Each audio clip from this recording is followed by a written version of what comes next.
On 14th February 2025, there is interesting news from the Kursk direction in Russia. Russian forces scrambled to reclaim Cherkasskaya Konopelka, only to be obliterated by Ukraine's drone and artillery barrage. Here, following recent Ukrainian advances in Kursk Oblast, Russian forces have launched a hurried counteroffensive near Cherkasskaya Konopelka, aiming to halt Ukraine's progress and quickly retake lost territory.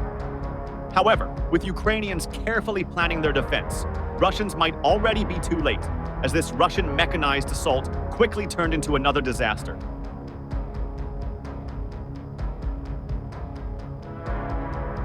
Russia's goal is to avoid a prolonged battle by launching a quick counterattack to overwhelm Ukrainian defenders, forcing them to withdraw before they can establish entrenched defensive positions. The Russians are in a race against time, because if they allow Ukrainian forces to dig in along the Psel River, future Russian attempts to retake this ground will become increasingly difficult and costly.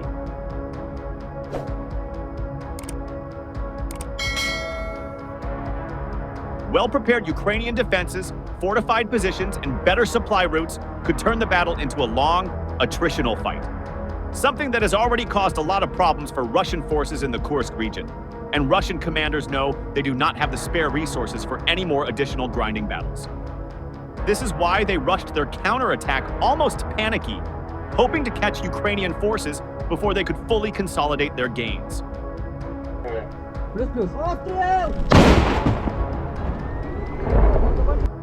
To achieve this, Russian forces deployed armored vehicles carrying assault infantry, hoping to rapidly close the distance and engage Ukrainian defenders in close-range combat before drones or artillery could react. The frozen ground created by sub-zero temperatures provided an opportunity as it allowed Russian mechanized units to use field roads, giving them relative freedom of movement compared to previous muddy conditions. Additionally, the frozen terrain made it harder for Ukrainian forces to prepare defensive positions quickly, potentially exposing them to rapid Russian breakthroughs.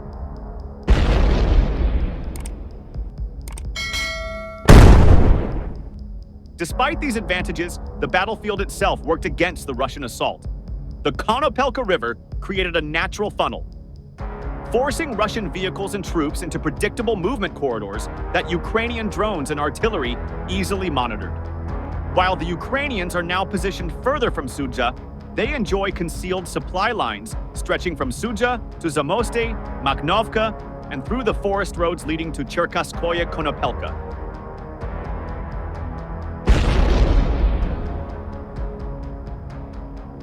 Furthermore, this allows Ukrainian reinforcements and supplies to move safely and efficiently, hidden from Russian fiber optic drone strikes, while Russian supply lines remain exposed to potential ambushes. Moreover, ongoing battles near Ulanok prevent Russian forces from using their preferred supply route, forcing them to take longer and more vulnerable paths to reach the battlefield. With the flat, open terrain and clear weather, this logistical disadvantage made Russian movements highly visible to Ukrainian surveillance drones.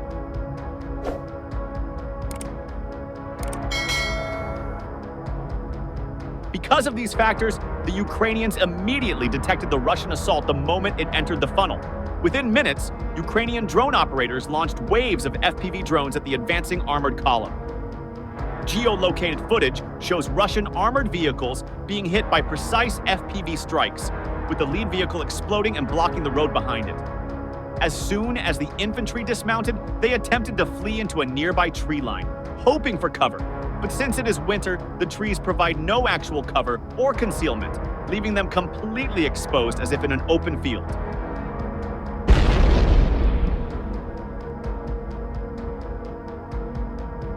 Ukrainian soldiers immediately called in artillery, with a single cluster munition strike from an artillery crew being enough to wipe out many of the bunched-up Russian soldiers. Vampire drones then successfully finished off the remaining Russian infantry, long before they could reach Ukrainian positions or cause bigger problems. This quick Ukrainian response turned this counterattack into a disaster for the Russians, whose rushed assault, predictable attack routes, and lack of surprise played directly into Ukrainian hands, leading to severe losses in both manpower and armored vehicles.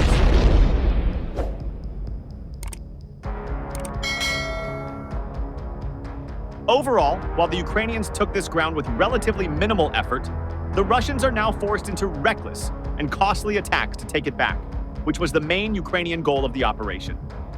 This only weakens the already overstretched Russian forces in Kursk. As this pattern will indeed repeat in the coming days, Russian forces will continue to bleed resources and troops in ineffective attempts to reclaim lost ground.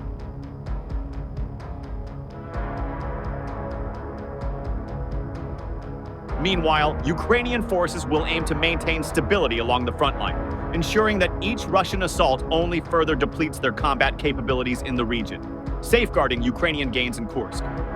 At the same time, Ukrainian forces eliminated a column of Russian tanks and infantry fighting vehicles attempting to breach their defensive lines in the Kharkiv region.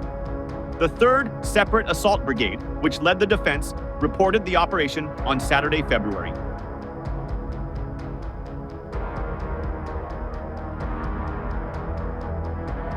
According to the brigade, the offensive was launched by units of Russia's elite Kantemirovskaya 4th Tank Division, part of the 1st Tank Army.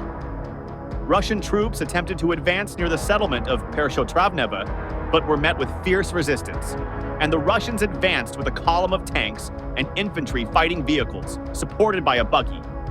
However, after coming under fire from Ukrainian artillery, the enemy lost the first 2 infantry fighting vehicles while attempting to cross.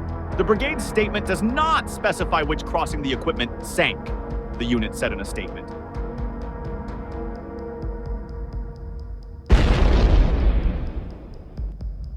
Then, attack drones came into play. The brigade's FPV drones struck the convoy along its route. Enemy infantry was forced to disembark prematurely from armored vehicles, after which they were eliminated by drone strikes and artillery fire. As a result of the attack, 10 Russian armored vehicles were destroyed, 10 soldiers were killed, and 10 others were injured. Among the destroyed equipment was an armored recovery vehicle ARV sent to retrieve the damaged Russian vehicles.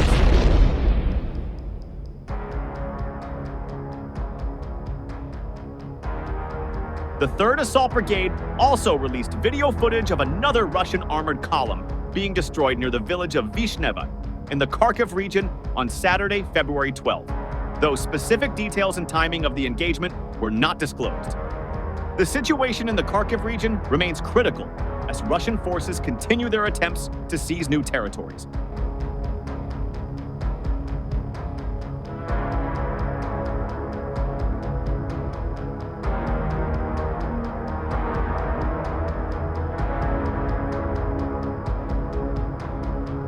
Готово.